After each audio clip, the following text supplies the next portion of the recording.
Mengerikan, dor. Perdana Menteri Israel ditembak, nyawanya tak selamat.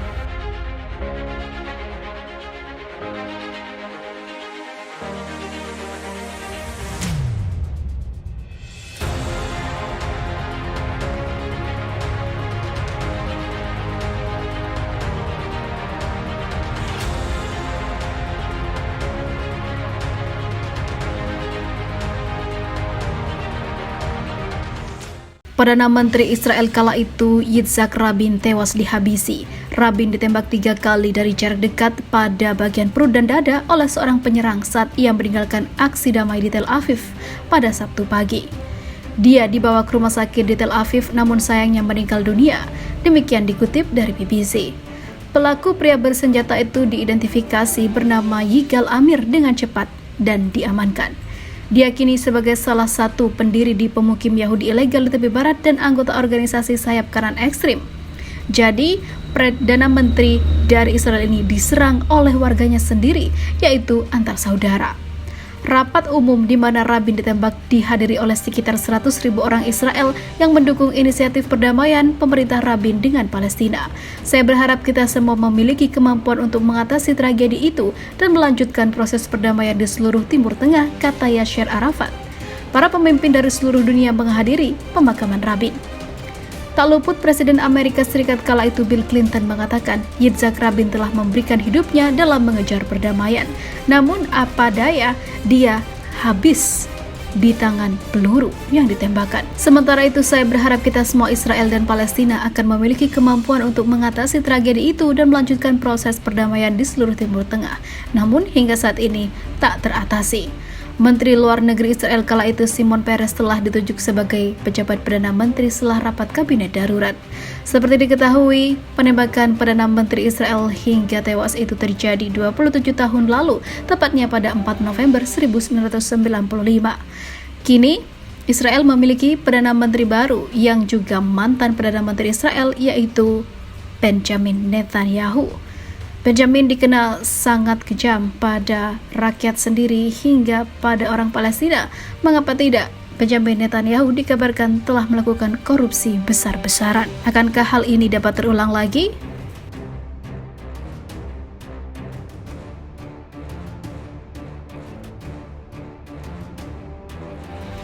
Jenderal Israel ini terkutuk. Jenderal Israel pembantai rakyat Palestina 8 tahun koma dan akhirnya membusuk. Inilah dia Ariel Sharon. Masih ingat Ariel Sharon, kisah kutukan untuk Jenderal Israel pembantai rakyat Palestina ini hingga terbaring koma selama 8 tahun dan membusuk. Diketahui Ariel Sharon merupakan sosok Jenderal Israel yang kontroversial di panggung politik Timur Tengah dan internasional. Ia dinilai kejam serta dicap biadab oleh umat Islam di seluruh dunia. Melalui tangan Ariel Sharon berlumur darah para sipil tak berdosa. Sebuah kutukan akhirnya mengakhiri hidupnya. Ariel Sharon bernama lengkap Ariel Scheinemann. Ia lahir di Kafar, Malta, Palestina pada 27 Februari 1928. Ia mulai masuk organisasi bersenjata dengan bergabung ke kelompok mafia Haganah saat usianya masih 14 tahun. Beberapa tahun kemudian Ariel Sharon masuk Satuan Infanteri Israel Brigade Alexandroni dan gemar melakukan serangan brutal. Jenderal Israel ini kemudian menjabat komandan dan terus melancarkan teror terhadap rakyat Palestina. Karir militernya terus menanjak. Pada tahun 1949 ia dipercaya memimpin unit intai tempur Brigade Golani. Tak hanya berkarir di militer, pada tahun 1950 Ariel masuk Universitas Ibrani Yerusalem dan mengambil studi sejarah dan juga kultur Timur Tengah.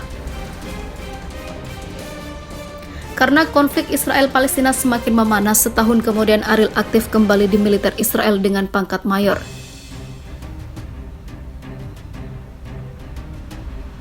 Perang demi perang terus dijalani Ariel, mulai dari perang di Terusan Suez, perang 6 hari dan juga perang Yom Kippur.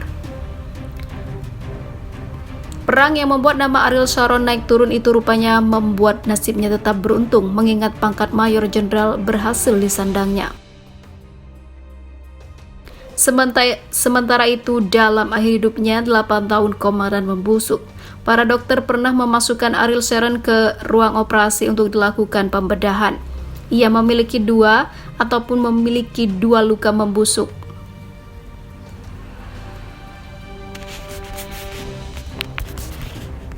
Lalu dilakukan operasi untuk menyambung bagian-bagian ususnya yang telah membusuk tersebut dan infeksi telah menyebar ke bagian tubuh lain.